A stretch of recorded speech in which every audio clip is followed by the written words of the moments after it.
Heureux celui qui lit, et ceux qui entendent les paroles de la prophétie, et qui gardent les choses qui y sont écrites, car le temps est proche. Apocalypse 1h03. L'île de Patmos, vers 95 après J.C. L'air sent le sel et la solitude.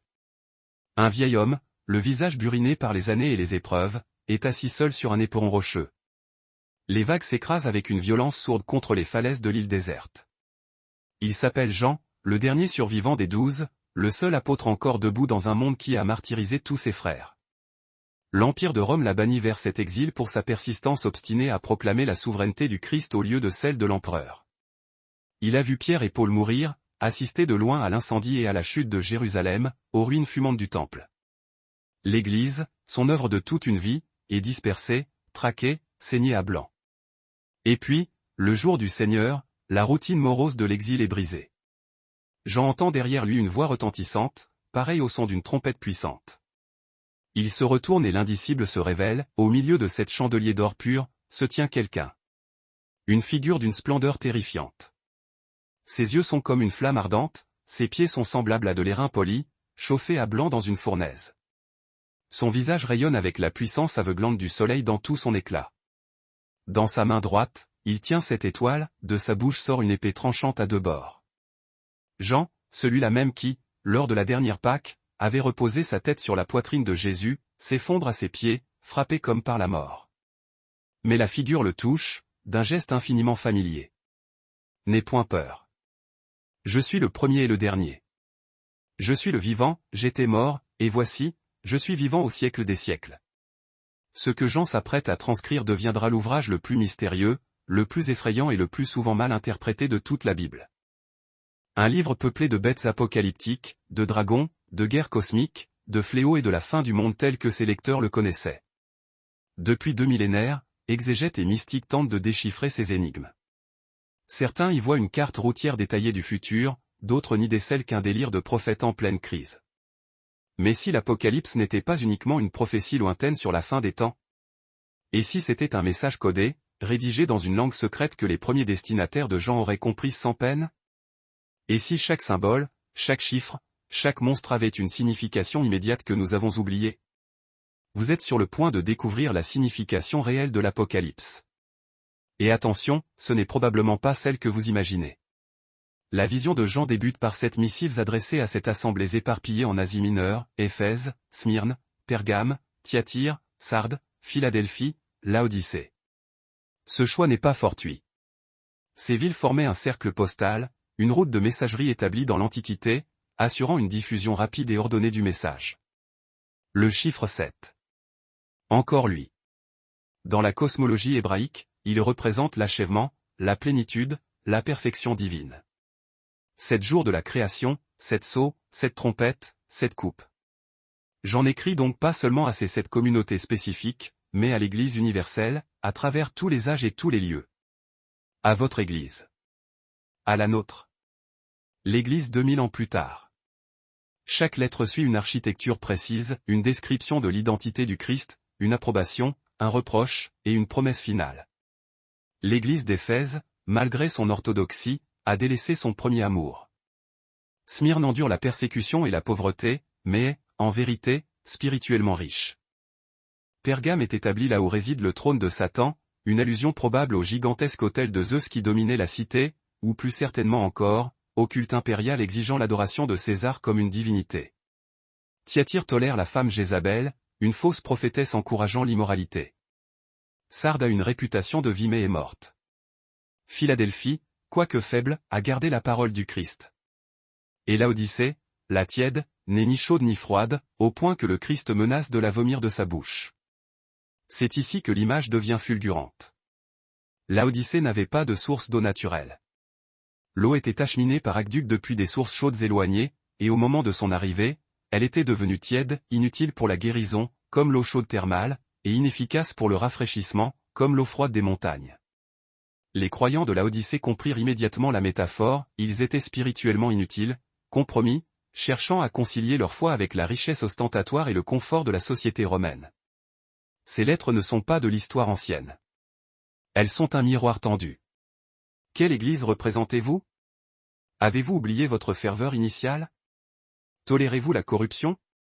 Maintenez-vous une façade de vitalité alors que votre cœur est desséché? Êtes-vous tiède, essayant de servir à la fois Dieu et votre propre aise? Les lettres aux 7 églises sont un test préalable. Et Jean s'apprête à nous montrer les conséquences. Après les lettres, Jean voit une porte ouverte dans le ciel.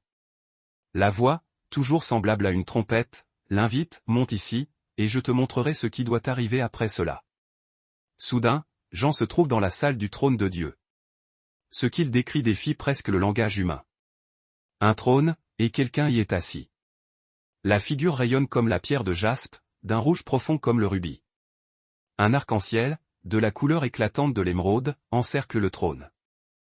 24 autres trônes l'entourent, occupés par 24 anciens vêtus de blanc et portant des couronnes d'or. 4 êtres vivants, couverts d'yeux, n'arrêtent jamais leur adoration, Saint, Saint, Saint est le Seigneur Dieu Tout-Puissant, qui était, qui est, et qui vient. Le premier ressemble à un lion. Le second à un taureau. Le troisième a un visage d'homme. Le quatrième est semblable à un aigle en plein vol. Les premiers chrétiens y voyaient les symboles des 4 évangiles, Matthieu, l'homme, insistant sur l'humanité du Christ, Marc, le lion, Jésus le roi conquérant, Luc, le taureau, Jésus le serviteur souffrant, et Jean, l'aigle, la divinité du Christ s'élevant au-dessus de tout. Mais le détail le plus crucial n'est pas ce qui siège sur le trône. C'est ce qui se trouve dans la main droite de celui qui y est assis. Un rouleau.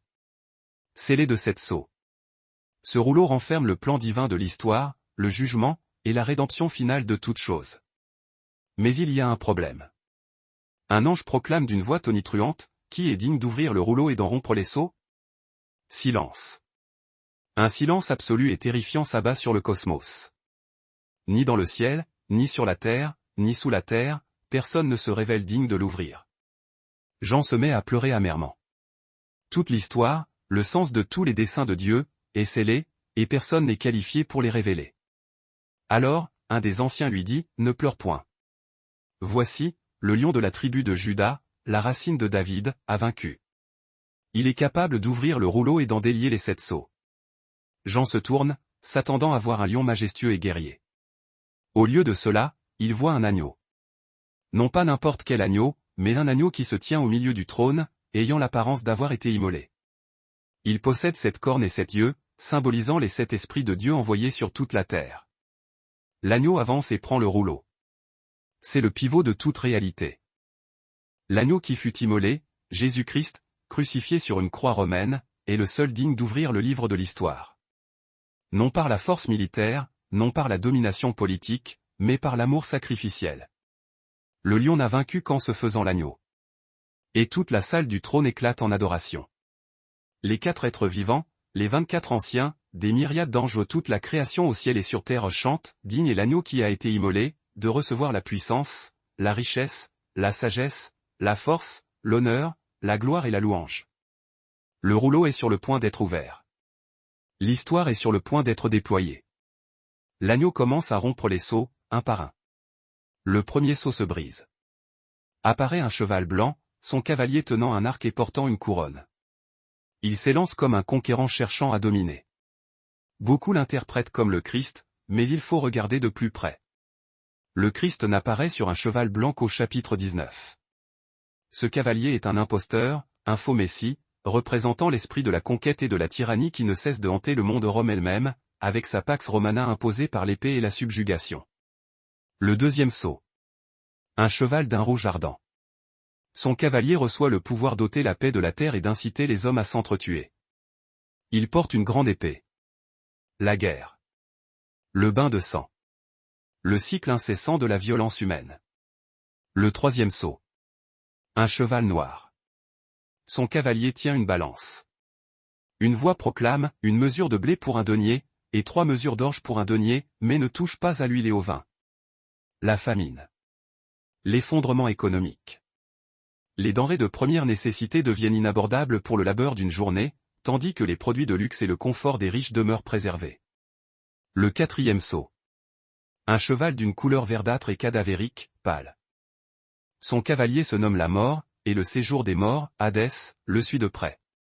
Ils reçoivent le pouvoir de tuer le quart de la terre par l'épée, la famine, la peste et les bêtes sauvages. Les 4 cavaliers. La conquête, la guerre, la famine, la mort. C'est le schéma immuable des empires humains au fil des âges, Rome, Babylone, Assyrie. Chaque royaume qui s'élève par la violence et l'oppression est destiné à suivre cette voie de destruction. Mais les lecteurs initiaux de Jean auraient reconnu quelque chose de plus spécifique, c'étaient les malédictions que Dieu avait promises à Israël s'il brisait l'alliance. On les trouve dans Lévitique 26 et Deutéronome 28, l'épée, la famine, la peste, les bêtes sauvages. Jean dit à l'Église persécutée, ce que vous vivez n'est pas le chaos aléatoire. C'est le destin structuré des empires qui rejettent Dieu. Rome se croit invulnérable, mais elle suit le même chemin que toutes les puissances avant elle, droit vers le jugement. Le 5e sceau est différent. J'envoie sous l'autel les âmes de ceux qui avaient été massacrés à cause de la parole de Dieu et du témoignage qu'ils avaient fidèlement maintenu. Les martyrs. Il lance un cri pressant, jusqu'à quand, souverain maître, saint et véritable, tarderas-tu à juger les habitants de la terre et à venger notre sang?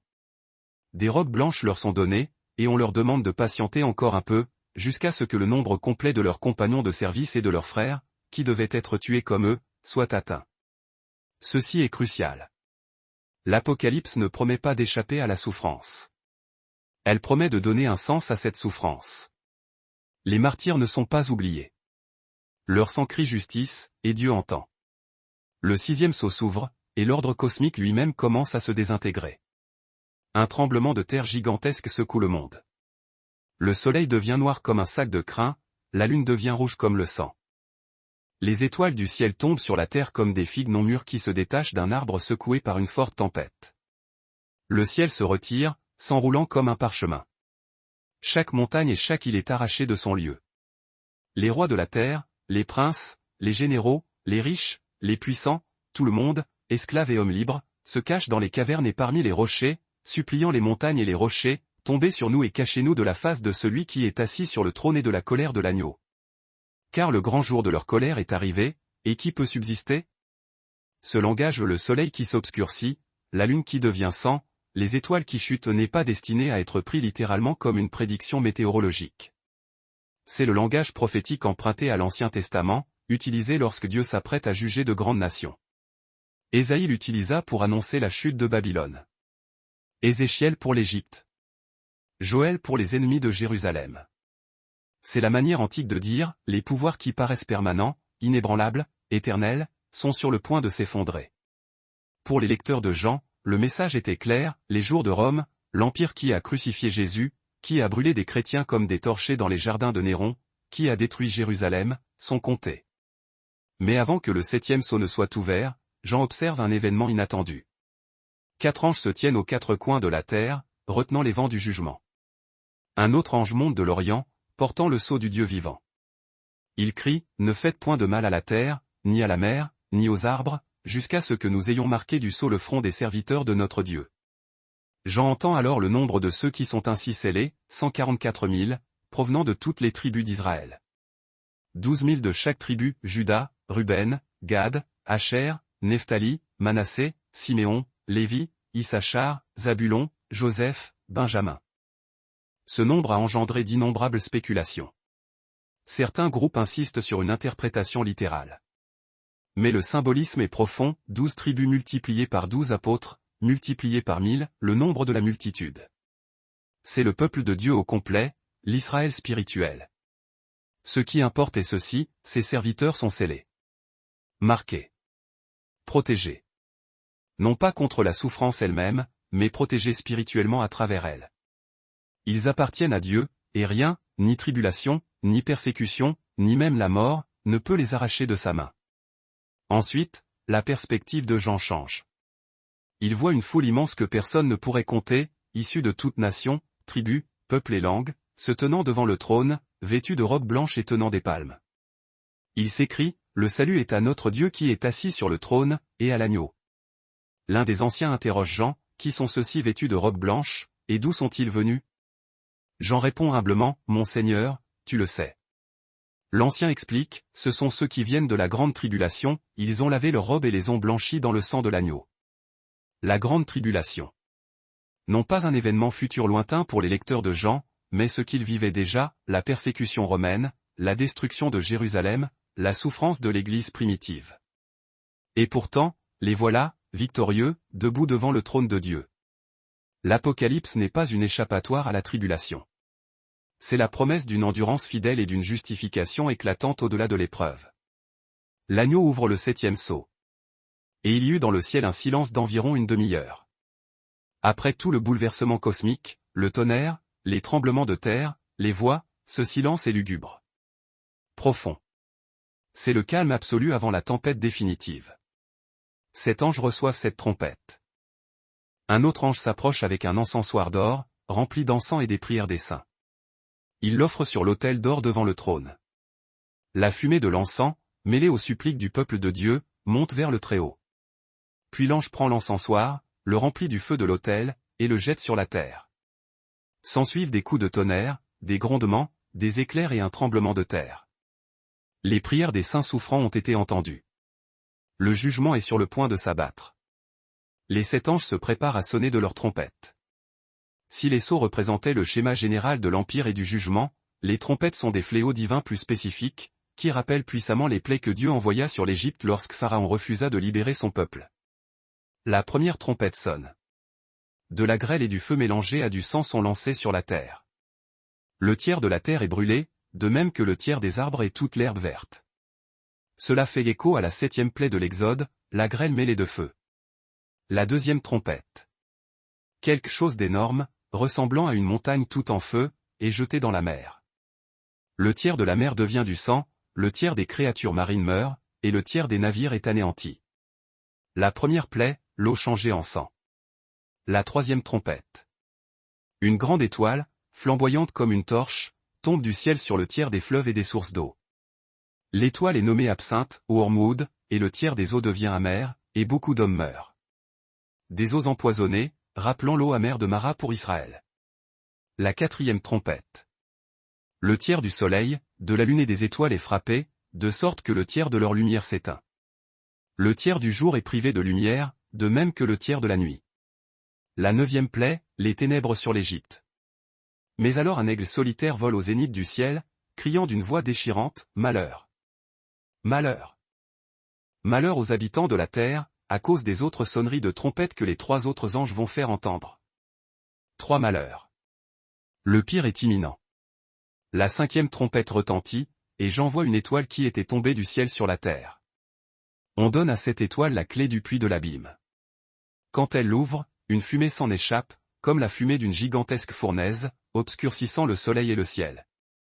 De la fumée surgissent des sauterelles, mais pas des sauterelles ordinaires, elles possèdent le pouvoir des scorpions. On leur ordonne de ne pas nuire à l'herbe, ni aux plantes, ni aux arbres, mais seulement aux hommes qui n'ont pas le sceau de Dieu sur leur front. Ces sauterelles sont terrifiantes. Elles ont des visages d'hommes, des cheveux de femmes, des dents de lion. Elles portent des cuirasses de fer, et le bruit de leurs ailes est comme le fracas d'une cavalerie de chars se précipitant au combat. Elles ont des queues avec des aiguillons de scorpions. Le roi est l'ange de l'abîme, dont le nom est Abaddon en hébreu et Apollyon en grec, signifiant tous deux le « destructeur ». Pendant 5 mois, ces créatures tourmentent les hommes sans les tuer. Jean écrit que durant cette période, les hommes chercheront la mort sans la trouver, ils désireront mourir, mais la mort les fuira. Ceci est un des passages les plus débattus de l'Apocalypse. Certains y voient des forces démoniaques pures.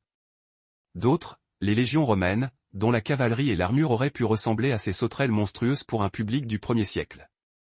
L'imagerie des sauterelles rappelle également la 8e plaie de l'Exode et l'armée d'invasion décrite par le prophète Joël. Le premier malheur est passé. 2 autres arrivent.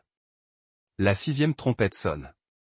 Une voix émane des 4 cornes de l'autel d'or, ordonnant, délie les 4 anges qui sont liés près du grand fleuve Euphrate. Ces anges ont été tenus prêts pour cette heure, ce jour, ce mois et cette année précis, afin de tuer le tiers de l'humanité. Jean entend le nombre des troupes monter, 200 millions de cavaliers. Les chevaux et leurs cavaliers ont des cuirasses rouges de feu, bleu sombre et jaune soufre. Les têtes des chevaux ressemblent à celles des lions, et de leur bouche sortent du feu, de la fumée et du soufre. Le tiers de l'humanité est tué par ces 3 fléaux. Pourtant, le reste de l'humanité, épargné par ces jugements, refuse obstinément de se repentir. L'Euphrate. Ce fleuve est hautement significatif. Il marquait la frontière entre Rome et son ennemi le plus redouté, l'Empire parthe. Les Romains vivaient dans la terreur constante d'une invasion parthe massive. Jean dit à ses lecteurs, les forces que Rome craint tant ne sont que des instruments entre les mains de Dieu. Les empires tomberont les uns après les autres, et Dieu règne souverainement sur ce processus. Mais même après tout ce jugement, l'humanité ne se repent pas. Il continue d'adorer les démons et les idoles d'or, d'argent, d'airain, de pierre et de bois ou des idoles qui ne peuvent ni voir, ni entendre, ni marcher. Ils ne se repentent ni de leur meurtre, ni de leurs pratiques magiques, ni de leur immoralité sexuelle, ni de leur vol. C'est la tragédie centrale de l'Apocalypse. Non pas que le jugement arrive, mais que même face à une telle destruction, les hommes s'accrochent à leurs idoles, à leur violence et à leur rébellion. Entre la 6e et la 7e trompette, Jean aperçoit un autre ange puissant descendant du ciel, enveloppé d'une nuée, avec un arc-en-ciel au-dessus de sa tête. Son visage est comme le soleil, et ses jambes comme des colonnes de feu. Il tient un petit livre ouvert à la main, et lorsqu'il crie, les voix des 7 tonnerres se font entendre. Jean s'apprête à écrire ce que les tonnerres ont dit, mais une voix du ciel l'en empêche, celle ce qu'ont dit les 7 tonnerres et ne l'écrit pas, certains mystères demeurent scellés. Tout n'est pas révélé. Les voix de Dieu sont insondables. L'ange lève sa main droite vers le ciel et jure par celui qui vit au siècle des siècles qu'il n'y aura plus de délai. Quand le 7e ange sonnera de la trompette, le mystère de Dieu sera accompli. Alors la voix ordonne à Jean, va, prends le petit livre qui est ouvert dans la main de l'ange puissant. Jean s'approche de l'ange et demande le rouleau. L'ange le lui donne en disant, prends-le et mange-le.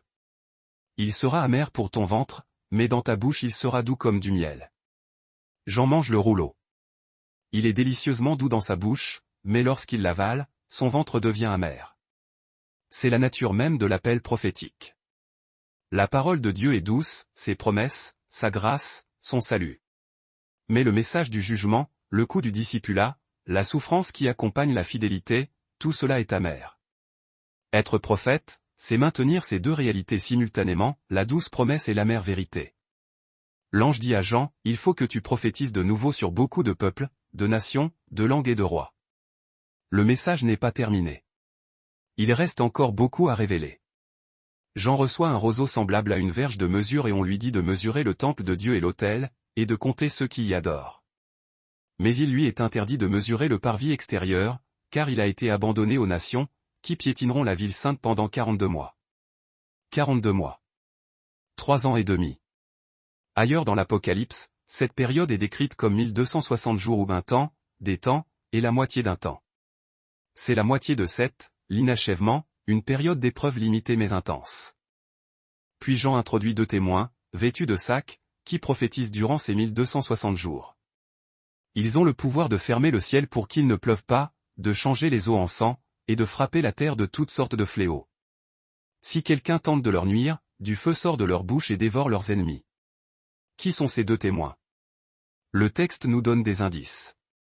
Ils sont appelés les 2 oliviers et les 2 chandeliers qui se tiennent devant le Seigneur de la terre, un langage tiré de Zacharie 4, où les 2 oliviers représentent les lignées sacerdotales et royales, ou peut-être Josué le souverain sacrificateur et Zorobabel le gouverneur. Certains y voient Moïse et Élie, les 2 qui apparurent avec Jésus lors de la transfiguration. D'autres les considèrent comme représentant la loi et les prophètes, ou le témoignage de l'Église entière pendant la période de sa persécution. Les prophètes, ou le témoignage de l'Église au monde. Ce qui importe est ceci, dans un monde dressé en ennemi contre Dieu, sa vérité doit continuer d'être proclamée. La voix des témoins ne peut être éteinte par la persécution, elle résonne jusqu'à ce que leur mission soit accomplie, jusqu'à l'achèvement total de leur prophétie. Alors, au moment où ils scellent leur témoignage, la bête s'élevant de l'abîme les assaille, les terrasse et les met à mort.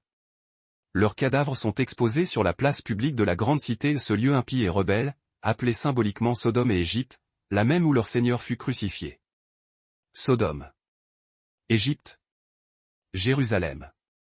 3 symboles poignants de lieux qui, par leur orgueil, ont rejeté la souveraineté divine. Ces fidèles sont immolés dans la ville même qui fut le théâtre du sacrifice de Jésus. Durant 3 jours et demi, les peuples de toutes nations contemplent leur corps sans sépulture, et l'humanité leur refuse le dernier honneur. Les habitants de la terre, ivres de joie, se congratulent et s'envoient des présents, car ces 2 prophètes leur avaient infligé un tourment insupportable par leur seule existence et la pureté de leur message. Mais au terme de ces 3 jours et demi, l'esprit de vie émanant de Dieu les pénètre, ils se redressent sur leurs pieds.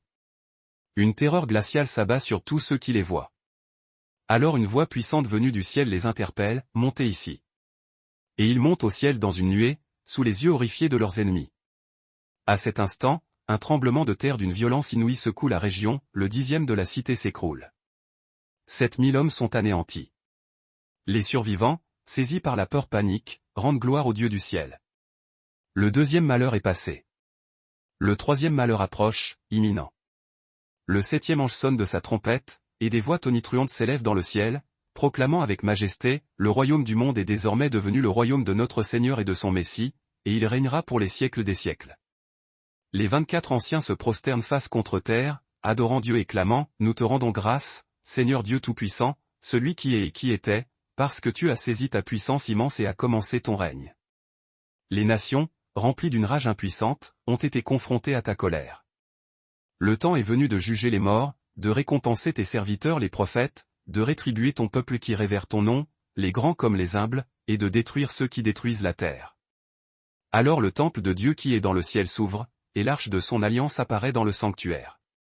S'ensuivent des éclairs fulgurants, des grondements menaçants, des coups de tonnerre assourdissants, un séisme majeur et une tempête de grêle dévastatrice. Ceci est le point culminant. L'annonce solennelle que le règne de Dieu s'est manifesté.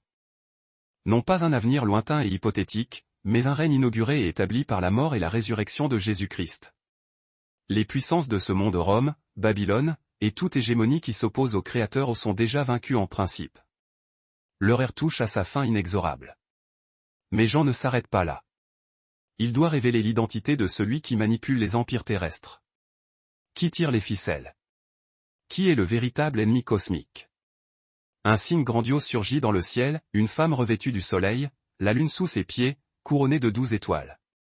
Enceinte, elle pousse des cris de douleur alors qu'elle s'apprête à enfanter.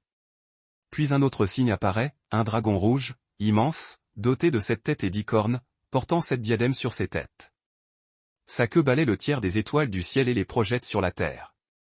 Le dragon se poste devant la femme, prêt à dévorer son enfant dès sa naissance. Elle donne naissance à un fils, un enfant mâle, celui qui est destiné à gouverner toutes les nations avec un sceptre de fer, référence directe au Messie prophétisé dans le psaume 2. Son enfant est immédiatement enlevé vers Dieu et vers son trône, et la femme s'enfuit dans le désert vers un lieu que Dieu lui a préparé, où elle sera nourrie et protégée pendant 1260 jours. Alors la guerre éclate dans les cieux. L'archange Michel et ses anges combattent le dragon et ses anges se défendent farouchement. Mais le dragon ne se montre pas assez fort, et ils perdent définitivement leur place dans les hauteurs célestes. Le grand dragon, ce serpent ancien nommé le diable ou Satan, celui qui égare le monde entier, est précipité sur la terre, et ses anges sont jetés avec lui. Une voix forte résonne alors dans le ciel, proclamant la victoire, maintenant sont arrivés le salut et la puissance, et le royaume de notre Dieu, et l'autorité de son Messie. Car l'accusateur de nos frères et sœurs, celui qui les accusait devant notre Dieu jour et nuit, a été jeté à bas. Ils ont triomphé de lui par le sang de l'agneau et par la parole de leur témoignage, ils n'ont pas tant aimé leur vie au point de redouter la mort. Satan est vaincu. Non pas lors d'une bataille future, mais au pied de la croix. Quand Jésus est mort et ressuscité, l'accusateur a perdu toute son emprise. Il a été précipité et c'est désormais que le temps qui lui reste est compté et très court. Rempli d'une rage impuissante, le dragon se lance à la poursuite de la femme. Mais il lui est donné les 2 ailes du grand aigle, afin qu'elle puisse s'envoler vers sa place dans le désert où elle est gardée pour un temps, des temps, et la moitié d'un temps à nouveau 3 ans et demi symbolique. Le serpent vomit de sa gueule de l'eau comme un fleuve pour l'engloutir, mais la terre vient au secours de la femme, ouvrant sa bouche pour absorber la masse liquide. Alors, le dragon s'en va faire la guerre au reste de sa descendance, à ceux qui observent les commandements de Dieu et qui portent solidement leur témoignage de Jésus. La femme représente le peuple de Dieu, Israël, l'Église, les fidèles à travers l'histoire. Le dragon est Satan, l'adversaire. L'enfant est Jésus-Christ. Et la descendance, ce sont les croyants qui font face à la persécution parce qu'ils suivent l'agneau. C'est la toile de fond cosmique qui régit tout ce qui se passe sur terre. Lorsque Rome persécute l'Église, lorsque des croyants sont martyrisés, lorsque le mal semble triompher, il existe une réalité plus profonde, Satan est déjà vaincu. Il s'agite et se déchaîne dans ses derniers spasmes, mais son temps est bref. Et Jean est sur le point de nous montrer comment Satan agit concrètement à travers les puissances terrestres.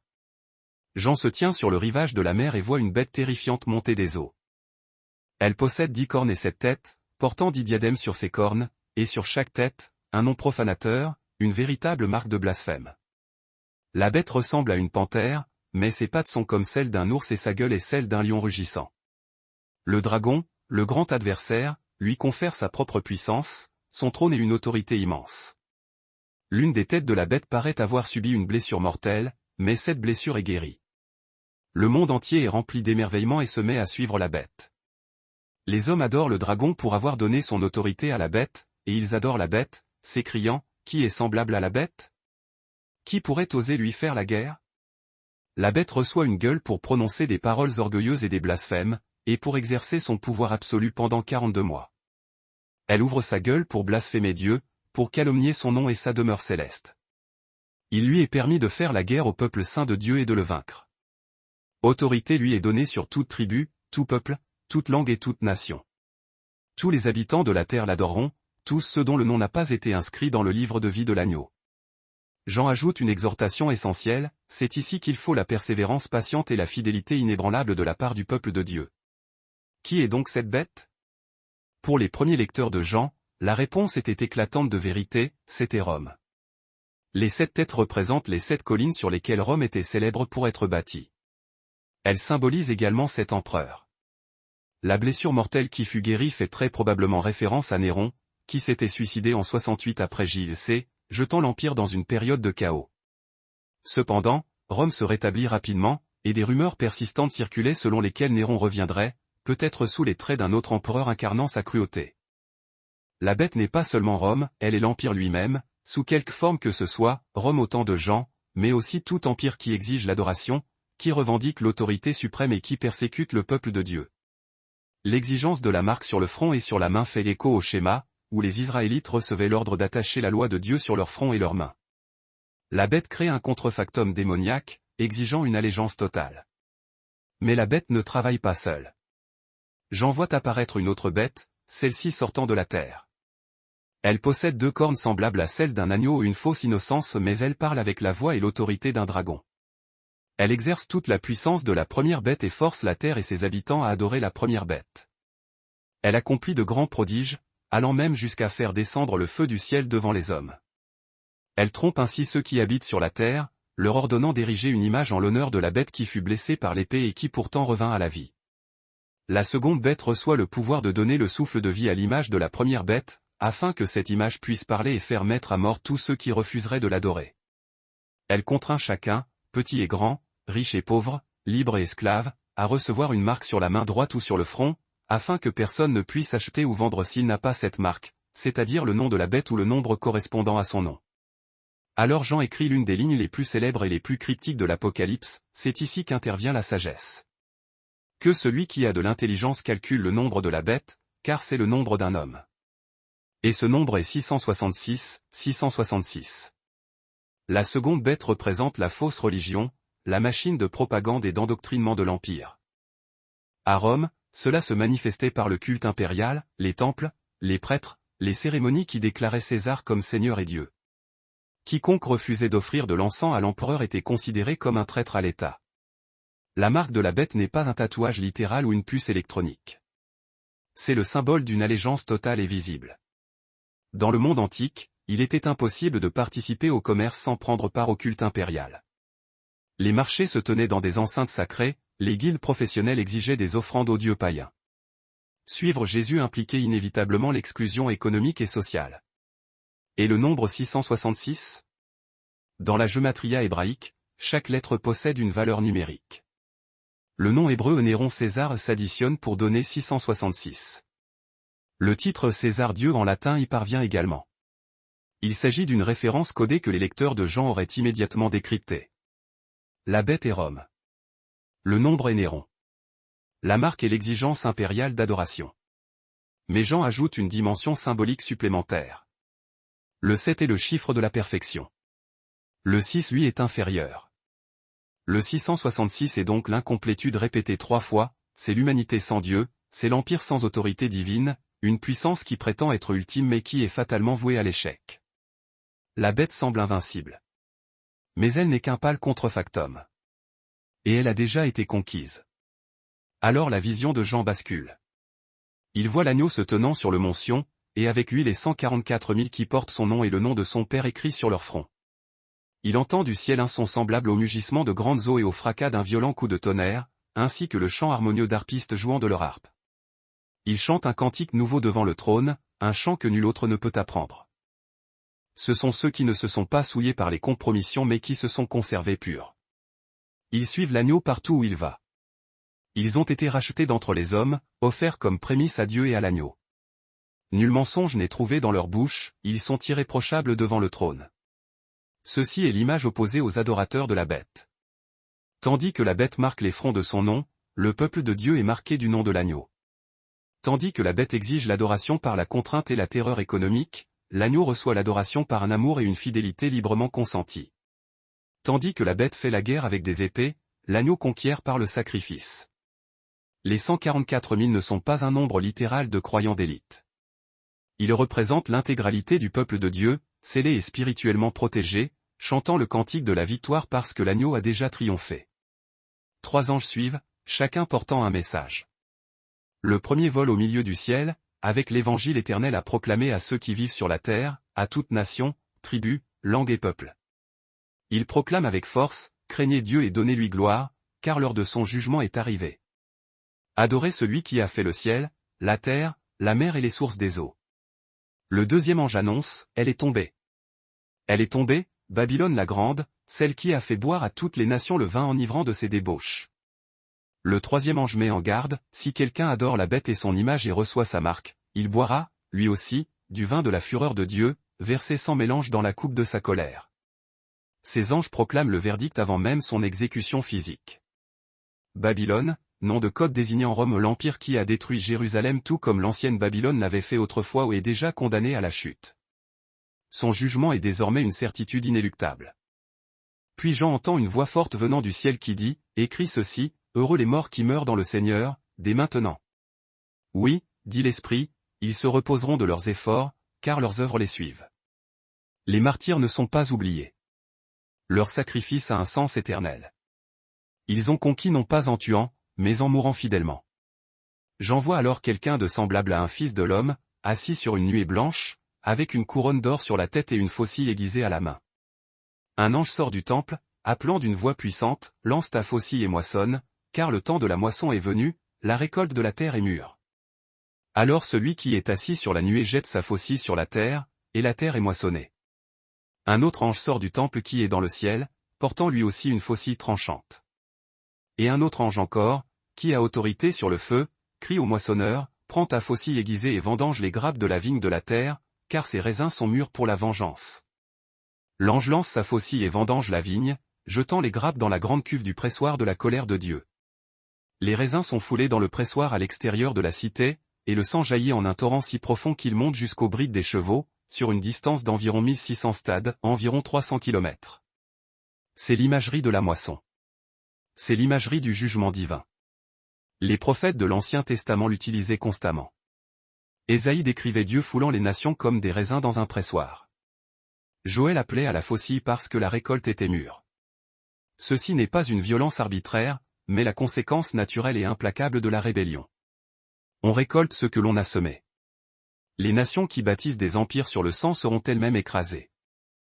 La distance symbolique, 180 miles, ou 300 km, représente approximativement la longueur de la terre d'Israël. Il s'agit d'un jugement qui s'abat sur la terre, sur Jérusalem, sur ceux qui ont rejeté le Messie et persécuté ses disciples. Mais avant que les dernières coupes de la colère ne soient déversées, j'en vois un autre signe spectaculaire dans le ciel. Cet ange porteur des 7 plaies, les dernières plaies, car par elle la colère de Dieu arrive à son terme. J'en vois ce qui ressemble à une mer de verre brillante de feu, et près d'elle se tiennent ceux qui ont été victorieux de la bête. Ils tiennent des harpes données par Dieu et entonnent le chant de Moïse et le chant de l'agneau, grandes et merveilleuses sont tes œuvres, Seigneur Dieu Tout-Puissant. Justes et vraies sont tes voies, Roi des nations. Qui ne te craindrait, Seigneur, et ne rendrait gloire à ton nom? Car toi seul es saint. Toutes les nations viendront et se prosterneront devant toi, car tes actes de justice ont été manifestés. Le chant de Moïse, chanté quand Israël a échappé à l'Égypte. Le chant de l'agneau, chanté par ceux qui ont échappé à l'emprise de l'Empire romain. Ils ont conquis non par la force des armes, mais par une fidélité inébranlable jusqu'à la mort. Alors le temple dans le ciel s'ouvre, et en sortent les 7 anges porteurs des 7 fléaux. Ils sont vêtus de lin pur et éclatant et ceints de ceintures d'or. L'une des 4 créatures vivantes donne à chacun des anges une coupe d'or remplie de la fureur de Dieu. Le temple est rempli de la fumée de la gloire de Dieu et de sa puissance, et personne ne peut y entrer avant que les 7 fléaux ne soient achevés. Une voix retentissante venant du temple ordonne aux 7 anges, « Allez, versez sur la terre les 7 coupes de la colère de Dieu. » Le premier ange verse sa coupe sur la terre, et des ulcères affreux et purulents éclatent sur les hommes qui portent la marque de la bête et adorent son image. C'est la 6e plaie d'Égypte, les furoncles. Le deuxième ange verse sa coupe sur la mer, et elle se transforme en sang épais comme celui d'un cadavre, et toute chose vivante dans la mer meurt. C'est la première plaie d'Égypte, le sang.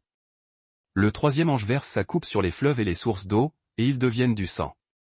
L'ange proclame alors, « Tu es juste dans ces jugements, toi qui es et qui étais, le saint, parce qu'ils ont versé le sang de tes saints et de tes prophètes, et tu leur as donné du sang à boire, comme ils le méritent. » L'autel répond, « Oui, Seigneur Dieu Tout-Puissant, tes jugements sont vrais et justes. » La justice cosmique est à l'œuvre.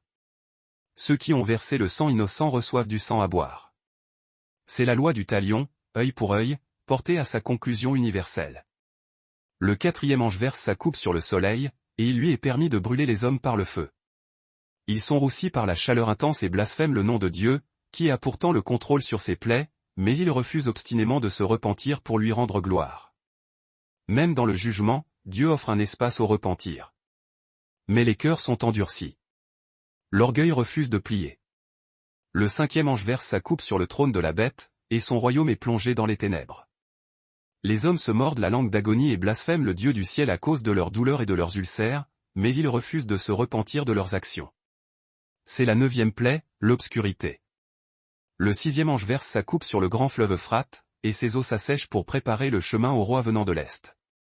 J'en vois sortir de la gueule du dragon, de la gueule de la bête et de la gueule du faux prophète 3 esprits impurs qui ressemblent à des grenouilles. Ce sont des esprits démoniaques qui accomplissent des signes, et ils vont vers les rois du monde entier pour les rassembler pour la bataille du grand jour de Dieu Tout-Puissant. Alors Jésus lui-même intervient dans la vision, « Voici, je viens comme un voleur. Heureux celui qui veille et garde ses vêtements, afin de ne pas marcher nu et de ne pas laisser voir sa honte. » Les esprits rassemblent les rois au lieu qui, en hébreu, est appelé Armageddon. Armégiddo, la montagne de Mégiddo. C'est un lieu réel dans le nord d'Israël, théâtre de nombreuses batailles décisives tout au long de l'histoire d'Israël. Déborah y défie les Cananéens. Gédéon y combattit les Madianites. Le roi Josia y fut tué par Pharaon Nécho. C'est le symbole d'un conflit décisif et historique. Mais, fait fascinant, il n'y a pas de montagne à Mégiddo. C'est une vallée. Jean utilise un langage hautement symbolique, il ne donne pas les coordonnées GPS d'une bataille littérale à venir. Armageddon représente la confrontation finale et spirituelle entre le royaume de Dieu et les royaumes de ce monde. Le 7e ange verse sa coupe dans les airs, et une voix forte s'élève du trône, disant, « C'est fait. » Il y a alors des éclairs, des grondements, des coups de tonnerre et un séisme d'une telle gravité qu'il n'y en a jamais eu de pareil depuis que l'homme est sur la terre. La grande ville se fend en 3 parties, et les cités des nations s'effondrent. Dieu se souvient alors de Babylone la grande et lui donne la coupe remplie du vin de la fureur de sa colère. Tout il s'enfuit, et l'on ne retrouve plus les montagnes. D'énormes grêlons, pesant environ 100 livres chacun, s'abattent sur les hommes, et ils maudissent Dieu parce que le fléau de la grêle est si terrible. C'est fait. Le jugement est complet. L'empire s'est effondré. Mais Jean souhaite que nous voyions exactement ce qu'était cet empire dans son essence la plus profonde. Il doit tirer le rideau et nous montrer Babylone dans toute son horreur séductrice et sa dépravation. L'un des 7 anges qui tenait les 7 coupes vient trouver Jean et lui dit, « Viens, je vais te montrer la sentence de la grande prostituée, celle qui est assise sur les grandes eaux. » Avec elle, les rois de la terre se sont livrés à l'adultère spirituel, et les habitants de la terre se sont enivrés du vin de ses fornications. L'ange emporte Jean en esprit dans un désert. Là, il voit une femme assise sur une bête écarlate, couverte de noms blasphématoires et possédant 7 têtes et 10 cornes. La femme est vêtue de pourpre et d'écarlate, étincelante d'or, de pierres précieuses et de perles. Elle tient dans sa main une coupe d'or remplie d'abominations et de la souillure de ses adultères. Le nom écrit sur son front est un mystère troublant, Babylone la grande, la mère des prostituées et des abominations d'Éolatère. Jean constate que cette femme est ivre du sang du peuple saint de Dieu, du sang de ceux qui ont rendu témoignage à Jésus. En la voyant, il est saisi d'une profonde stupéfaction et d'une sainte horreur. L'ange lui demande alors, « Pourquoi es-tu stupéfait ? Je vais t'expliquer le mystère de la femme et de la bête qui la porte. La bête, explique l'ange, existait, n'existe plus maintenant, et pourtant elle est sur le point de remonter de l'abîme pour aller vers sa propre destruction. Les 7 têtes sont 7 collines, et elles sont aussi 7 rois. 5 sont tombés, un est au pouvoir, l'autre n'est pas encore venu, mais quand il viendra, il ne devra rester que peu de temps. La bête qui existait et qui n'existe plus est un 8e roi, qui appartient aux 7 et qui marche vers sa destruction certaine. Les 10 cornes représentent 10 rois qui n'ont pas encore reçu de royaume, mais qui recevront l'autorité pour une heure, conjointement avec la bête. Ils n'ont qu'un seul objectif, faire la guerre à l'agneau. Mais l'agneau triomphera, car il est le souverain absolu, le Seigneur des seigneurs et le roi des rois. L'ange révèle alors la signification profonde de l'image qu'il contemple, les eaux sur lesquelles tu as vu la prostituée assise représentent les peuples innombrables, les multitudes, les nations et toutes les langues de la terre, séduits par son faste. Ironiquement, la bête et les 10 cornes que tu as vues, ces pouvoirs qu'elle pensait contrôler, se retourneront contre elle avec une haine farouche. Elles la ravageront, la dépouilleront jusqu'à l'humiliation la plus complète, dévoreront sa chair et la consumeront par le feu. C'est un jugement qui vient de l'intérieur, car Dieu a mis dans leur cœur d'accomplir son dessein, utilisant les instruments même du mal pour sa chute. Cette femme, explique l'ange, n'est autre que la cité puissante qui exerce sa domination sur les rois du monde. C'est Babylone la Grande. C'est Rome, la force impériale dans toute sa séduction vénéneuse. Elle est drapée d'un luxe insolent, vêtue de pourpre et d'écarlate, couleur symbolisant l'opulence et l'autorité impériale romaine. Dans sa main, elle brandit une coupe d'or scintillante, mais celle-ci déborde des impuretés les plus abominables et des souillures de son immoralité. Pire encore, elle est ivre, non de vin, mais du sang des martyrs et des témoins de Jésus. Les lecteurs de Jean auraient immédiatement saisi la dénonciation. Rome se présentait comme la source de la paix, la Pax Romana, de la civilisation et de la prospérité universelle. Mais sous ce vernis sophistiqué se cachait une réalité de violence systémique, d'exploitation effrénée et d'idolâtrie institutionnalisée. La Pax Romana n'était maintenue que par le glaive et l'horreur des crucifixions.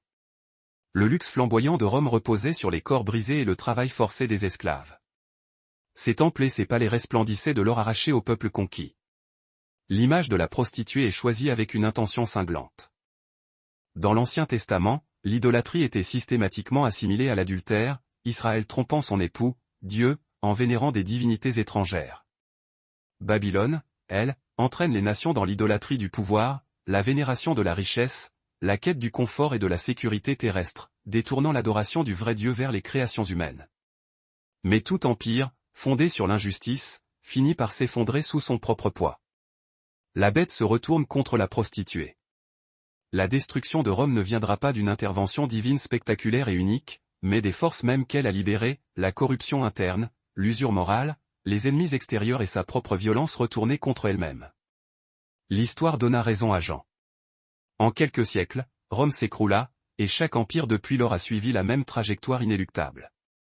Après cette vision, Jean aperçoit un autre ange descendant du ciel, investi d'une autorité immense. La terre entière est illuminée par l'éclat de sa gloire. Il pousse un cri retentissant, d'une voix puissante, « Elle est tombée. Elle est tombée, Babylone la Grande. Elle est devenue la résidence des démons, le repère de tout esprit impur, le refuge de tout oiseau immonde, le gîte de toute bête malpropre et détestable. Car toutes les nations ont bu le vin enivrant de ses adultères. Les rois de la terre se sont livrés à la débauche avec elle, et les marchands du monde se sont enrichis grâce à l'excès de son luxe effréné. » Puis, une autre voix se fait entendre depuis le ciel, solennelle et impérieuse, « Sortez du milieu d'elle, mon peuple, afin de ne pas participer à ses péchés et de ne pas être frappé par ses fléaux. Car ses péchés se sont amoncelés jusqu'au ciel, et Dieu s'est souvenu de ses iniquités. Rendez-lui la pareille, faites-lui payer le double de ce qu'elle a fait. Versez-lui dans sa coupe une double portion. Infligez-lui autant de tourments et de douleurs qu'elle s'est donné de gloire et de luxe. Ceci est l'appel vibrant adressé à l'Église de toutes les générations, sortez. Ne vous laissez pas séduire par le mirage de l'Empire. Ne participez pas à ses idolâtries, à sa violence déguisée, à son exploitation des faibles. Babylone peut paraître glorieuse et éternelle, mais elle est intrinsèquement condamnée. Jean décrit ensuite le deuil universel qui accompagne la chute de Babylone. Les rois de la terre, qui ont partagé sa débauche et son opulence, pleurent et se lamentent lorsqu'ils voient la fumée s'élever de son brasier. Ils se tiennent à distance, terrifiés par son châtiment, et s'écrient « Malheur ! Malheur à toi, grande cité, toi Babylone, cité puissante. En une seule heure, ta ruine est venue. » Les marchands de la terre se lamentent et pleurent amèrement parce que plus personne n'achète leurs cargaisons précieuses, l'or, l'argent, les pierres précieuses, les perles, le lin fin, la pourpre, la soie, l'écarlate, toutes les espèces de bois de citronnier, les objets d'ivoire, les bois coûteux, le bronze, le fer, le marbre, la cannelle, les épices, l'encens, la myrrhe, le fard, le vin, l'huile d'olive, la fleur de farine, le blé, les bœufs, les moutons, les chevaux, les chars, et même des êtres humains vendus comme esclaves. Il faut remarquer cet inventaire terrifiant. Des êtres humains vendus comme esclaves. Jean le place en dernière position, juste après les marchandises de luxe, soulignant un point accablant, l'économie romaine était intégralement bâtie sur l'esclavage. Les hommes, les femmes et les enfants étaient réduits à de simples marchandises, achetées et vendues au même titre que le marbre et les épices exotiques. Les marchands crient dans leur désespoir, « Malheur ! Malheur à toi, grande cité, parée de lin fin, de pourpre et d'écarlate, étincelante d'or, de pierres précieuses et de perles. » En une heure seulement, tant de richesses ont été anéanties. Tous les capitaines, les navigateurs, les marins et ceux qui tirent leurs revenus de la mer se tiennent aussi à distance. Ils voient la fumée de sa destruction et s'exclament, « Quelle ville pouvait être comparée à cette grande cité ?» Ils jettent de la poussière sur leur tête en pleurant et en se lamentant, « Malheur! Malheur à toi, grande cité, dont les richesses ont enrichi tous ceux qui avaient des navires sur la mer. En une seule heure, elle a été réduite à néant. » Trois groupes pleurent, les rois, le pouvoir politique, les marchands, l'élite économique, et les marins, les réseaux de commerce. Tous pleurent, non la justice ou les victimes, mais la disparition soudaine de la source de leur opulence et de leur influence. Mais le ciel réagit tout autrement. L'ordre céleste est donné, réjouis-toi à son sujet, ciel. Réjouissez-vous, vous, peuple de Dieu. Réjouissez-vous, apôtres et prophètes. Car Dieu l'a jugé en vous rendant justice, en lui appliquant le jugement qu'elle vous a imposé. Alors, un ange puissant se saisit d'un bloc de pierre gigantesque, de la taille d'une grande meule, et le précipite dans la mer, proclamant d'une voix d'airain, c'est avec une violence pareille que Babylone, la grande cité, sera jetée à bas et ne sera jamais plus retrouvée. Le son des joueurs de harpe, des musiciens, des joueurs de flûte et des trompettistes ne sera plus jamais entendu chez toi.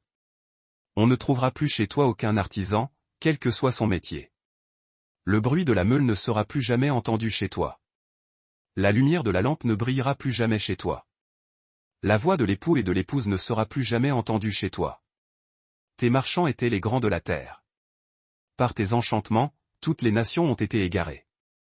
C'est en elles qu'on a trouvé le sang des prophètes, des saints de Dieu, et de tous ceux qui ont été égorgés sur la terre. Silence. Ténèbres. Désolation absolue.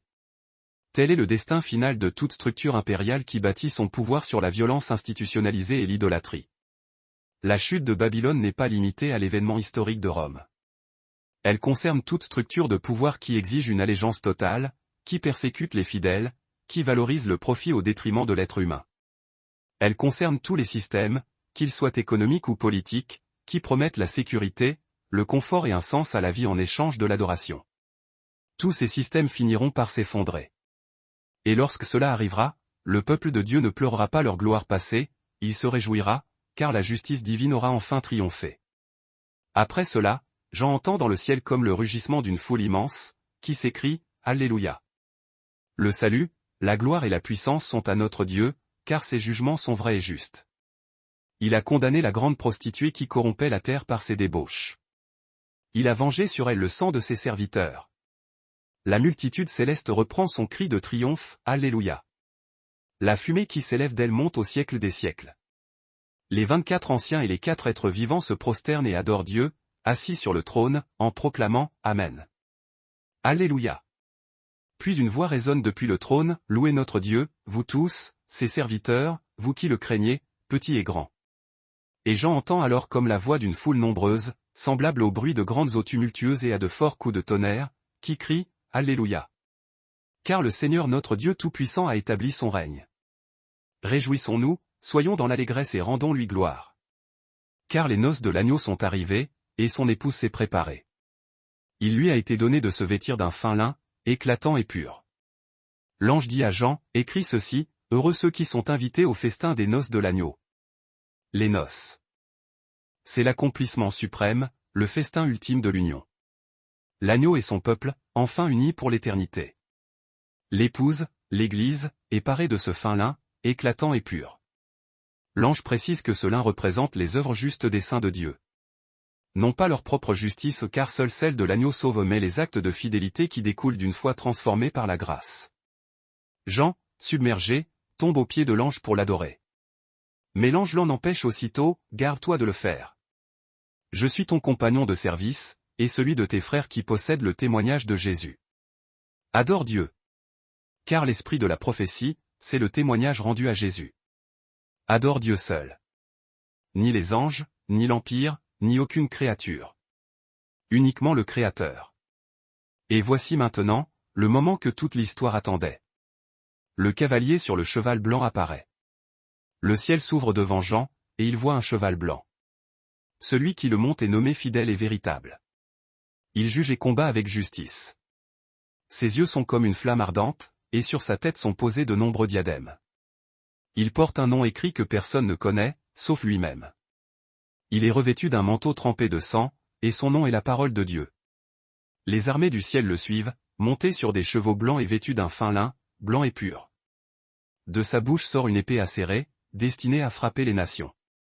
Il les gouvernera avec un sceptre de fer. Il faut lui-même la cuve du vin de l'ardente colère du Dieu Tout-Puissant. Et sur son manteau et sur sa cuisse est écrit un nom, Roi des rois et Seigneur des seigneurs. Ceci est Jésus-Christ. Mais ce n'est pas l'image du Jésus humble et doux que nous connaissons. C'est le Christ conquérant, le roi guerrier, le juge souverain de toute la terre. Son manteau est trempé de sang, mais ce n'est pas le sang de ses ennemis dans la bataille, c'est le sien, le sang du sacrifice. Il a vaincu par la croix. Et maintenant, il revient pour revendiquer sa victoire finale. Il faut noter que l'épée sort de sa bouche, et non de sa main. Il conquiert par sa parole, par la vérité, par la proclamation de l'Évangile. Ce n'est pas une invasion militaire terrestre. C'est le triomphe incontestable du royaume de Dieu sur toutes les puissances du monde. Un ange, debout dans le soleil, lance un appel à tous les oiseaux qui volent au zénith, venez, rassemblez-vous pour le grand festin de Dieu, afin de manger la chair des rois, des chefs d'armée, des puissants, la chair des chevaux et de leurs cavaliers, la chair de tous les hommes, libres et esclaves, petits et grands. J'envoie ensuite la bête, les rois de la terre et leurs armées réunis pour faire la guerre au cavalier monté sur le cheval et à son armée. C'est l'affrontement ultime. Armageddon. La confrontation finale entre l'agneau et les forces coalisées de la bête, entre le royaume de Dieu et les royaumes de ce monde. Mais ce n'est même pas un combat. La bête est capturée, et avec elle le faux prophète qui avait accompli les prodiges de séduction. Tous deux sont jetés vivants dans les temps de feu et de soufre ardent. Les autres sont mis à mort par l'épée qui sort de la bouche du cavalier sur le cheval, et tous les oiseaux se gorgent de leur chair. Voilà tout. Aucune bataille épique. Aucun conflit prolongé. La bête et le faux prophète Rome et sa machine de propagande, mais aussi tout empire et toute idéologie qui s'oppose à Dieu sont simplement défaits par la parole. La seule parole du Christ suffit. Tel est le message de Jean aux croyants persécutés, Rome semble invincible. L'empire paraît éternel. Mais lorsque le Christ reviendra, tout sera terminé en un instant. Ne perdez pas courage. Ne transigez pas avec votre foi. N'adorez pas la bête. L'agneau a déjà gagné. J'envoie alors un ange descendre du ciel, tenant la clé de l'abîme et une grande chaîne. Il s'empare du dragon, l'antique serpent, qui est le diable ou Satan, et il l'enchaîne pour 1000 ans. Il le jette dans l'abîme, qu'il ferme et scelle au-dessus de lui, afin qu'il ne puisse plus égarer les nations jusqu'à ce que les 1000 ans soient accomplis. Après cela, il doit être relâché pour un peu de temps. Puis j'envoie des trônes, et à ceux qui s'y assoient est donné le pouvoir de juger. Il voit les âmes de ceux qui ont été décapités à cause de leur témoignage de Jésus et de la parole de Dieu. Ils n'ont pas adoré la bête ni son image et n'ont pas reçu sa marque sur leur front ou sur leurs mains. Ils reprennent vie et ils règnent avec le Christ pendant 1000 ans. Le reste des morts ne reviennent pas à la vie jusqu'à ce que les 1000 ans soient achevés. C'est la première résurrection. Heureux et saints ceux qui ont part à cette première résurrection. La seconde mort n'a aucun pouvoir sur eux. Ils seront prêtres de Dieu et du Christ, et ils régneront avec lui pendant 1000 ans. Le millénium. 1000 ans. Ce passage a engendré plus de débats théologiques qu'aucun autre dans l'Apocalypse. Les prémillénaristes croient que le Christ reviendra pour établir un règne littéral de 1000 ans sur terre. Les amillénaristes interprètent ces 1000 ans comme une période symbolique, représentant l'ère actuelle entre la première et la seconde venue du Christ. Les post-millénaristes croient que l'Évangile transformera progressivement le monde avant que le Christ ne revienne. Mais ce que Jean souligne est essentiel, les martyrs sont vindiqués. Ceux qui ont refusé d'adorer la bête, qui ont donné leur vie pour leur témoignage, sont glorifiés. Ils sont prêtres et rois. La première résurrection ne doit pas nécessairement être comprise comme physique, c'est la résurrection spirituelle qui se produit lorsque quelqu'un parvient à la foi en Christ. Ils sont passés de la mort à la vie. Et la seconde mort, la séparation éternelle de Dieu, n'a plus aucun pouvoir sur eux. Les 1000 ans ne sont probablement pas destinés à être calculés de manière littérale. Dans l'Apocalypse, les nombres sont profondément symboliques. 1010 au cube, la perfection magnifiée. C'est une longue période, une durée complète, mais elle est finalement limitée. Ce qui importe, c'est ceci, Satan est enchaîné. Son pouvoir de séduire les nations est restreint pendant cette ère. La victoire du Christ sur la croix a considérablement limité l'influence du diable. Oui, le mal persiste. Oui, la persécution continue. Mais la défaite ultime de Satan est certaine, et il ne peut empêcher l'Évangile de se propager à toutes les nations. Quand les 1000 ans seront accomplis, Satan sera libéré de sa prison et sortira pour tromper les nations aux quatre coins de la terre, Gog et Magog, afin de les rassembler pour la bataille. Leur nombre est comme le sable de la mer. Ils s'avancent sur toute l'étendue de la terre et encerclent le camp des saints, la ville que Dieu aime. Mais un feu descend du ciel et les dévore. Le diable, qui les a séduits, est jeté dans les temps de feu et de soufre, là où se trouve déjà la bête et le faux prophète. Ils seront tourmentés jour et nuit, au siècle des siècles. Une dernière rébellion. Une ultime tentative de Satan pour renverser le règne de Dieu. Gog et Magog font référence à Ézéchiel 38 à 39, symbolisant toutes les nations hostiles à Dieu. C'est le rassemblement final de toutes les forces opposées à la souveraineté divine. Et là encore, ce n'est pas une bataille au sens propre. Le feu du ciel les anéantit. Satan est précipité dans les temps de feu. C'en est fait. Le mal est éternellement vaincu. Mais vient maintenant le jugement. J'en vois un grand trône blanc et celui qui est assis dessus. Devant sa présence auguste, la terre et le ciel s'enfuient, et il n'y a plus de place pour eux. Il voit les morts, grands et petits, qui se tiennent devant le trône. Des livres sont ouverts, qui contiennent le compte rendu de toutes les actions. Un autre livre est ouvert, qui est le livre de vie. Les morts sont jugés d'après ce qui est écrit dans les livres, selon leurs œuvres. La mer rend les morts qu'elle contient, et la mort et le séjour des morts rendent les morts qui s'y trouvaient. Chacun est jugé selon ses œuvres. Puis la mort et le séjour des morts sont jetés dans l'étang de feu. Cet étang de feu, c'est la seconde mort. Quiconque n'est pas trouvé inscrit dans le livre de vie est jeté dans l'étang de feu. Le jugement final, terrifiant et juste. Chacun se tient devant Dieu. Les livres sont ouverts, enregistrement minutieux de chaque acte, chaque parole, chaque pensée. La justice absolue est rendue. Mais il y a deux catégories de livres.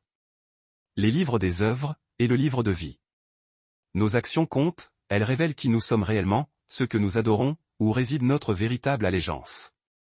Mais en définitive, ce qui sauve, c'est que notre nom soit inscrit dans le livre de vie, c'est-à-dire que nous appartenions à l'agneau.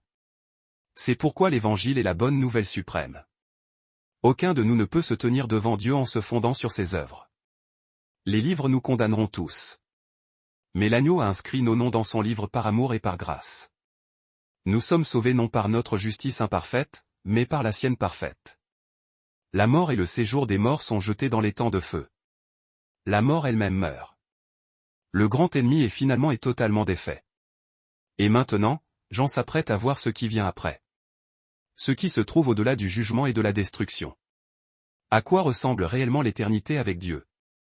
Jean voit un nouveau ciel et une nouvelle terre, car le premier ciel et la première terre ont disparu, et il n'y a plus de mer pour séparer ou menacer.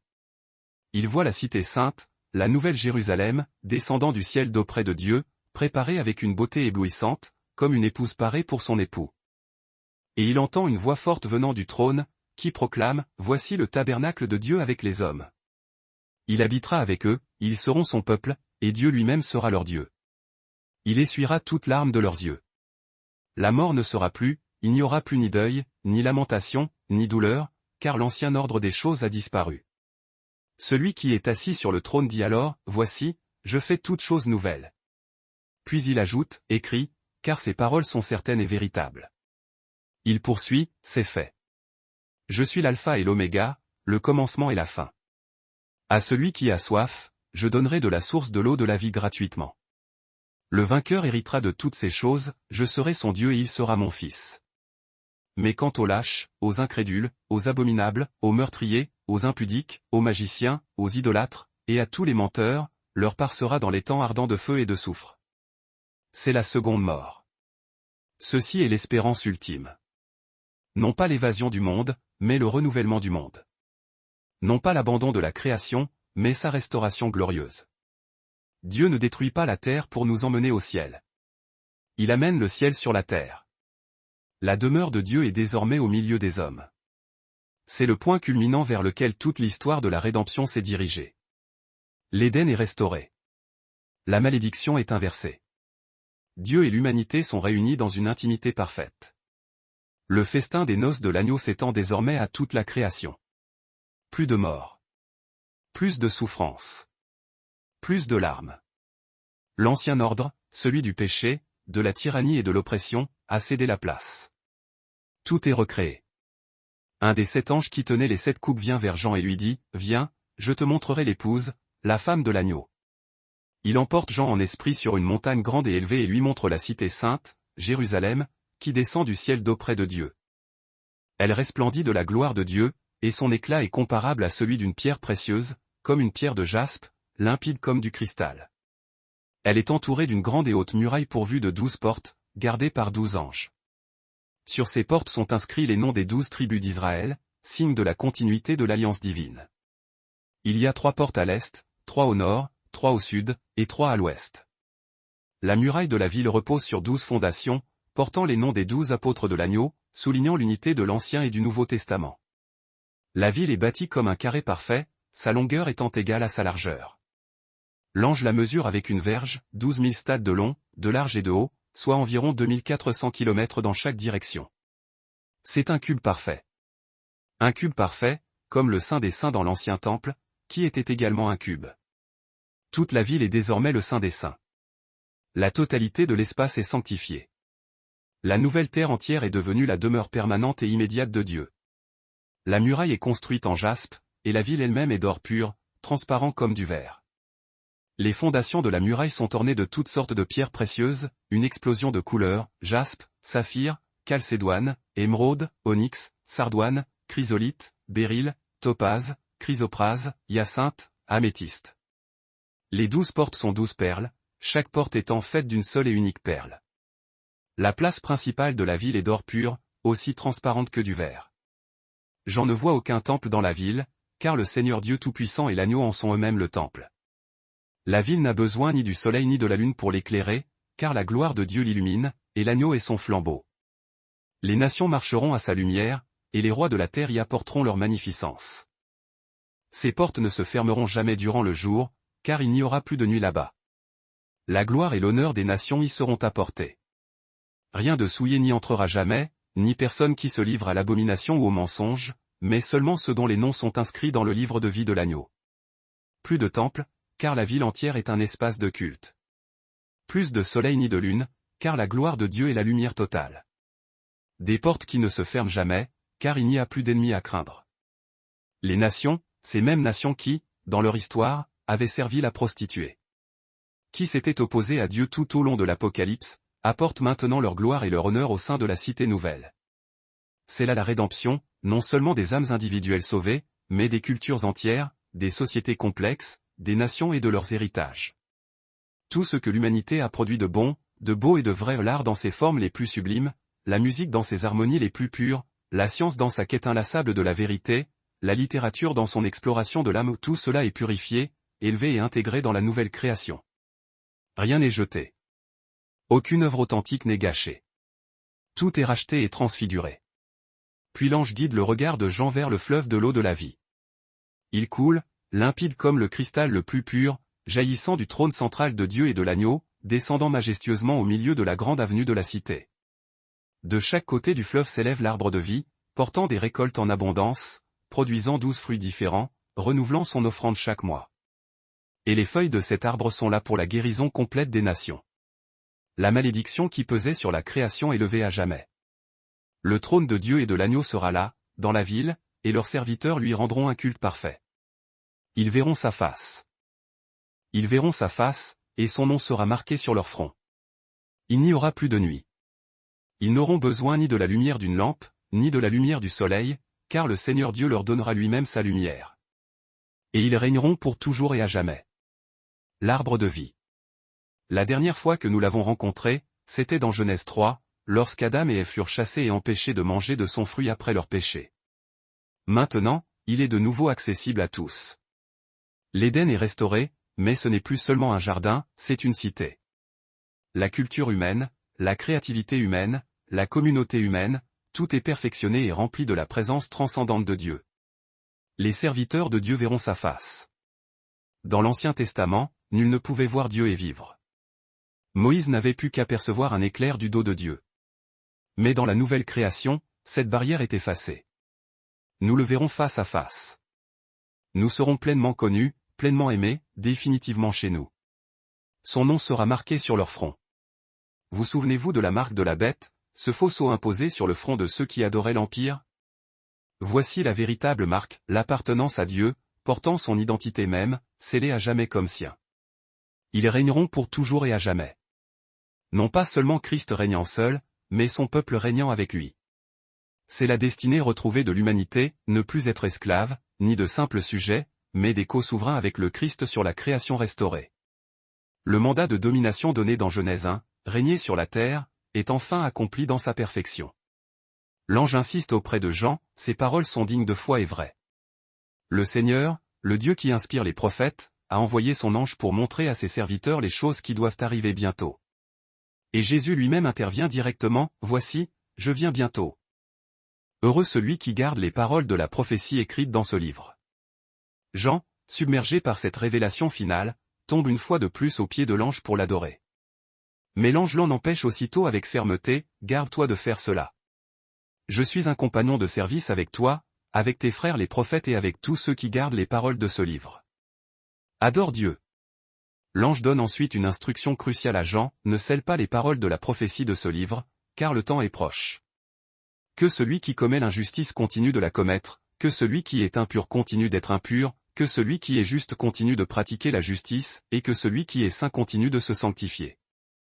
Jésus prend de nouveau la parole, plus solennellement encore, « Voici, je viens bientôt, et ma récompense est avec moi, pour rendre à chacun selon ce qu'il aura fait. Je suis l'alpha et l'oméga, le premier et le dernier, le commencement et la fin. » Il poursuit, définissant clairement les conditions d'accès, « Heureux ceux qui lavent leurs robes, afin d'avoir droit à l'arbre de vie et d'entrer par les portes dans la ville. » Dehors resteront les chiens, ceux qui pratiquent la magie, les impudiques, les meurtriers, les idolâtres et quiconque aime et pratique le mensonge. Puis Jésus s'identifie pleinement, affirmant son autorité, « Moi, Jésus, j'ai envoyé mon ange pour vous rendre témoignage de ces choses dans les églises. Je suis le rejeton et la postérité de David, l'étoile brillante du matin. L'Esprit divin et l'épouse, l'Église, lancent l'appel vibrant, « Viens. » Et que celui qui entend dise, « Viens. » Que celui qui a soif vienne, que celui qui le désire prenne sans restriction le don gratuit de l'eau de la vie. Jean ajoute alors une mise en garde sévère contre toute falsification du message prophétique, si quelqu'un ajoute quoi que ce soit aux paroles de la prophétie de ce livre, Dieu ajoutera à son compte les fléaux qui y sont décrits. Et si quelqu'un retranche des mots de ce livre, Dieu lui ôtera sa part de l'arbre de vie et de la cité sainte. Jésus témoigne une dernière fois, « Oui, je viens bientôt. » Et Jean, s'appropriant la prière de l'Église pour les 2000 ans à venir, répond, « Amen. » Viens, Seigneur Jésus. Que la grâce du Seigneur Jésus soit avec le peuple de Dieu. Amen. Mais que signifie tout cela au fond? L'Apocalypse n'est pas un code secret ni une simple feuille de route prédisant des événements futurs précis sur un calendrier. C'est un message vibrant adressé à des églises réelles confrontées à une persécution tangible, rédigé dans un langage symbolique puissant qu'elles comprenaient parfaitement. La bête et l'Empire, la Rome du 1er siècle, mais elle représente aussi toute structure de pouvoir, à travers toutes les époques, qui exige une allégeance ultime et persécute ceux qui s'y refusent. La marque de la bête n'est ni une micropuce future ni un tatouage. C'est un engagement moral, le choix de participer activement à des systèmes d'idolâtrie, de violence et d'exploitation, de préférer la sécurité matérielle et le confort mondain à la fidélité absolue envers Dieu.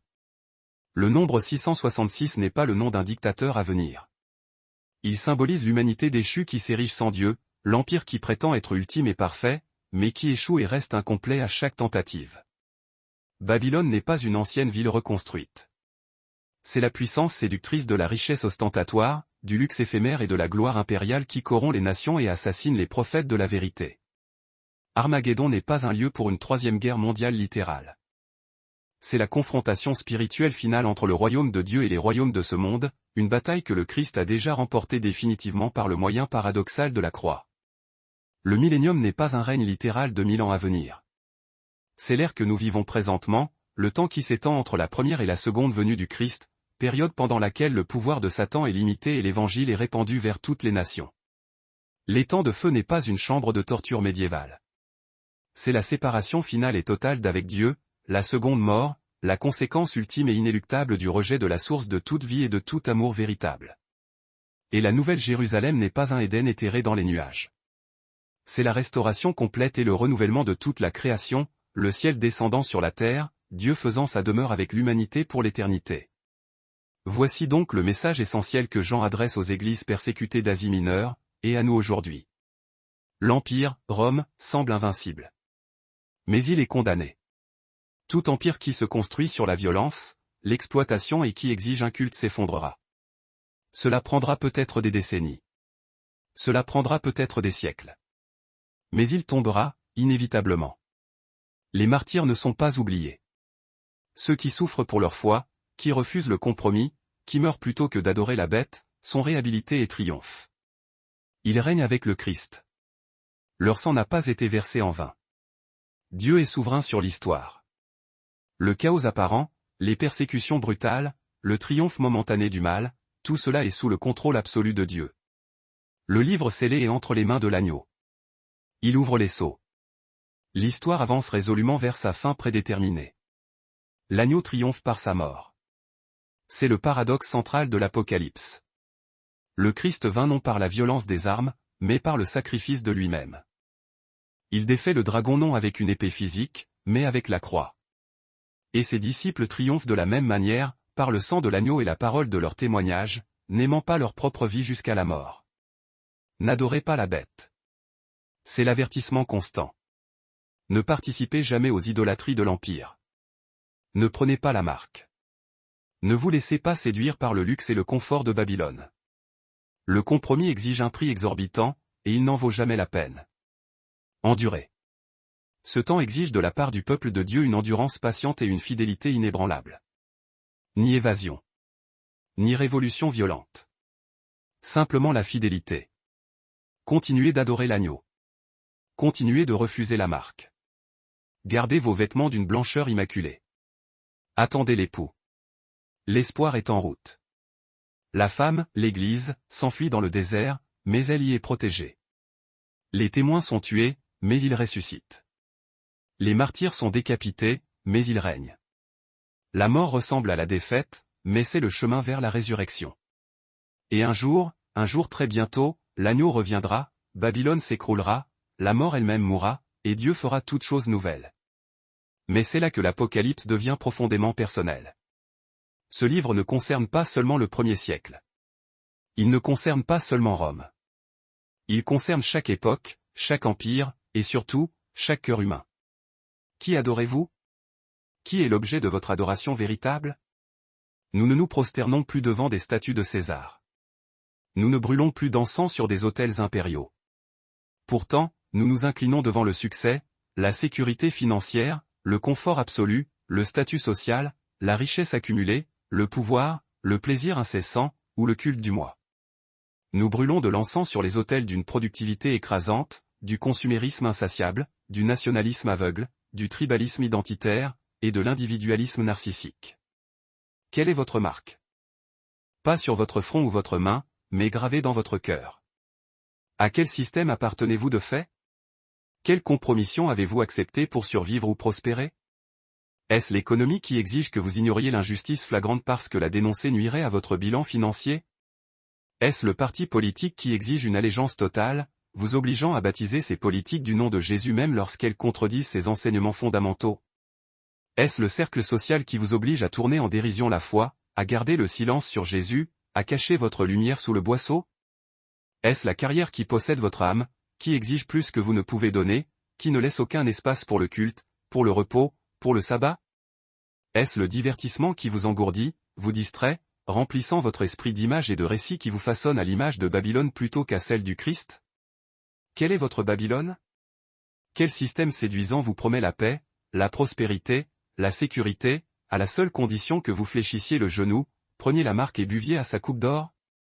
L'Apocalypse pose cette question implacable, adorerez-vous la bête ou suivrez-vous l'agneau? Et voici la dure vérité, le chemin de l'agneau passe inéluctablement par la souffrance. Jésus n'a jamais promis à ses disciples le confort, le succès terrestre ou la victoire matérielle. Il a promis la persécution. Il a promis la tribulation. Il a promis une croix. Les chrétiens de Smyrne étaient pauvres, calomniés, emprisonnés. Jésus n'a pas promis de changer leur situation immédiate. Il leur a dit, « Sois fidèle jusqu'à la mort, et je te donnerai la couronne de la vie. » Les chrétiens de Pergame vivaient là où était le trône de Satan. Jésus n'a pas promis de les reloger. Il leur a dit de tenir ferme son nom et de ne pas renier leur foi. Les chrétiens de Philadelphie avaient peu de force. Jésus n'a pas promis de les rendre puissants. Il leur a dit qu'il placerait devant une porte ouverte que personne ne pourrait fermer. L'Apocalypse ne promet pas que si vous avez assez de foi, vous serez riche et en bonne santé. Elle promet que si vous suivez Jésus, vous risquez d'être décapité. Mais vous régnerez avec lui pour toujours. C'est pourquoi l'Apocalypse nous terrifie. Non pas à cause des bêtes, des dragons et des coupes de la colère, mais parce qu'elle exige tout. Elle nous appelle à être fidèles jusqu'à la mort. À refuser la marque même si cela nous coûte économiquement, socialement, professionnellement, et physiquement. Elle nous appelle à sortir de Babylone. À cesser de participer au système d'injustice, d'exploitation et d'idolâtrie, même si cela signifie en subir les conséquences douloureuses. Elle nous appelle à laver nos robes dans le sang de l'agneau. À admettre que nous sommes pécheurs, à nous repentir, à faire confiance au sacrifice du Christ plutôt qu'à notre propre justice éphémère. Elle nous appelle à garder nos lampes allumées. À rester éveillés. À veiller. À être prêts. À vivre chaque instant en étant conscient que l'époux pourrait revenir à tout moment. Imaginez que vous êtes un chrétien à Éphèse en l'an 95 de notre ère. Vous venez d'entendre la lecture de cette lettre de Jean dans votre église de maison. Que faites-vous le lundi matin? Vous vous réveillez pour faire face aux mêmes choix. Les mêmes pressions économiques. Les mêmes attentes sociales. Les mêmes réalités politiques. Votre guilde professionnelle exige toujours que vous assistiez au festin dans le temple d'Artémis. Vos voisins s'attendent toujours à ce que vous participiez aux célébrations de l'anniversaire de l'empereur. Le marché exige toujours que vos papiers soient en règle, que votre loyauté soit certifiée. Mais maintenant, vous avez entendu la vision. Vous avez vu l'agneau sur le trône. Vous avez entendu les martyrs crier vengeance pour la justice. Vous avez vu Babylone s'effondrer. Vous avez entrevu la nouvelle Jérusalem. Et d'une certaine manière, cela change absolument tout. Vous pouvez endurer la pauvreté parce que vous avez vu les richesses incomparables du royaume de Dieu. Vous pouvez affronter la persécution parce que vous savez que les martyrs règnent avec le Christ. Vous pouvez refuser la marque parce que vous avez entendu ce qui arrive à ceux qui la prennent. Vous pouvez résister aux séductions de Babylone parce que vous avez vu sa destruction promise. Vous pouvez suivre l'agneau même jusqu'à la mort parce que vous savez que la mort n'aura pas le dernier mot. Voici comment l'Apocalypse était destiné à fonctionner. Non pas comme un casse-tête à décoder. Non pas comme une chronologie à calculer. Mais comme une vision puissante destinée à vous soutenir lorsque l'Empire exige votre adoration et que la fidélité vous coûte absolument tout.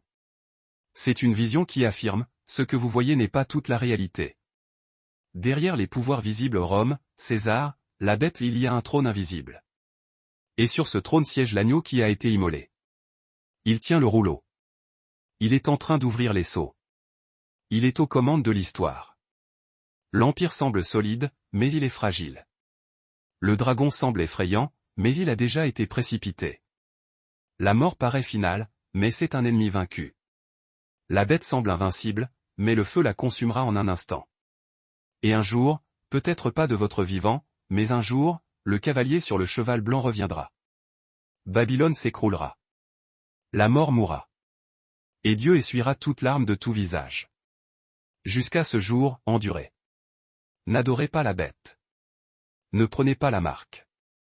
Gardez vos robes blanches. Taillez vos lampes. Attendez l'époux. Sortez de Babylone. Adorez l'agneau.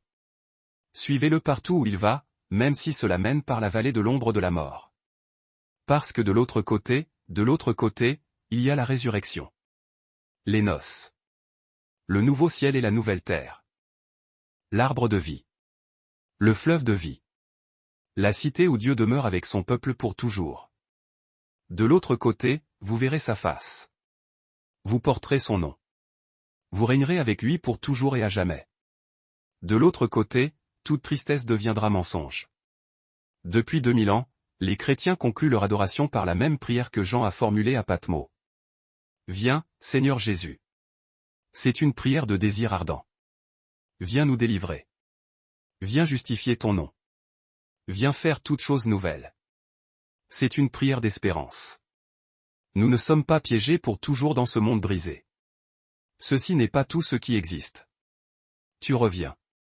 C'est une prière de préparation. Nous veillons. Nous attendons. Nos lampes sont taillées et brûlent. Nous sommes vêtus de blanc. Nous sommes prêts pour les noces.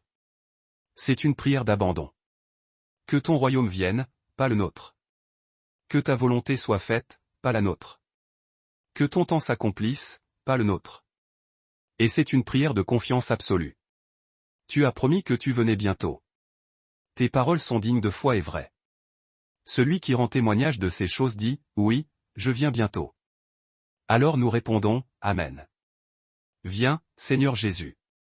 Jusqu'à ce jour-là, jusqu'à ce que la trompette sonne, jusqu'à ce que l'ange crie, jusqu'à ce que le cavalier apparaisse sur le cheval blanc, jusqu'à ce que la nouvelle Jérusalem descende, nous vivons comme des témoins fidèles dans un monde hostile. Nous refusons d'adorer la bête. Nous refusons de prendre la marque. Nous refusons de boire à la coupe de Babylone. Nous lavons nos robes dans le sang de l'agneau. Nous tenons ferme notre témoignage. Nous vainquons par le sang de l'agneau et par la parole de notre témoignage, n'aimant pas nos vies jusqu'à la mort. Nous nourrissons les affamés. Nous visitons les prisonniers. Nous accueillons l'étranger. Nous aimons nos ennemis. Nous bénissons ceux qui nous persécutent. Nous pardonnons comme nous avons été pardonnés. Nous servons comme nous avons été servis. Nous vivons comme des citoyens d'un royaume non encore pleinement révélé. Nous vivons comme ceux qui sont déjà morts et ressuscités avec le Christ. Nous vivons comme ceux qui ont déjà lavé leurs robes et sont entrés dans la cité. Parce que c'est déjà notre réalité. En Christ, nous sommes déjà assis dans les lieux célestes. En Christ, nous sommes déjà passés de la mort à la vie. En Christ, nous sommes déjà citoyens de la nouvelle Jérusalem. Nous attendons simplement que ce qui est déjà vrai devienne totalement visible. Et quand cela arrivera, quand les royaumes de ce monde deviendront le royaume de notre Seigneur et de son Christ, quand tout genou fléchira et toute langue confessera, quand la mort sera jetée dans les temps de feu et que Dieu essuiera toute larme, nous nous tiendrons avec cette grande multitude que nul ne peut dénombrer, de toute nation, tribu, peuple et langue, tenant nos palmes, vêtus de nos robes blanches, et nous crierons d'une voix puissante. Le salut est à notre Dieu, qui est assis sur le trône, et à l'agneau. Et tous les anges tomberont sur leurs faces et adoreront, disant. Amen. La louange, la gloire, la sagesse, l'action de grâce, l'honneur, la puissance et la force soient à notre Dieu, au siècle des siècles. Amen. C'est la promesse de l'Apocalypse. C'est l'espérance qui a soutenu les martyrs. C'est la vision qui a donné courage aux chrétiens face au lion du Colisée, au feu de Néron, et à l'épée de Rome. C'est la vérité qui peut vous soutenir lorsque votre foi vous coûte tout. L'agneau est sur le trône. Satan est vaincu. La mort est condamnée. Babylone s'écroule. L'époux vient. La question cruciale demeure, serez-vous prêts? Refuserez-vous la marque? Sortirez-vous de Babylone? Suivrez-vous l'agneau partout où il va? Garderez-vous votre robe blanche? Taillerez-vous votre lampe? Endurerez-vous? Parce que si vous le faites, Si vous êtes fidèle jusqu'à la mort, vous recevrez la couronne de la vie. Vous mangerez de l'arbre de vie. Vous franchirez les portes de la cité. Vous verrez sa face. Vous porterez son nom. Vous régnerez avec lui pour toujours et à jamais. Que la grâce du Seigneur Jésus soit avec vous. Amen. Viens, Seigneur Jésus.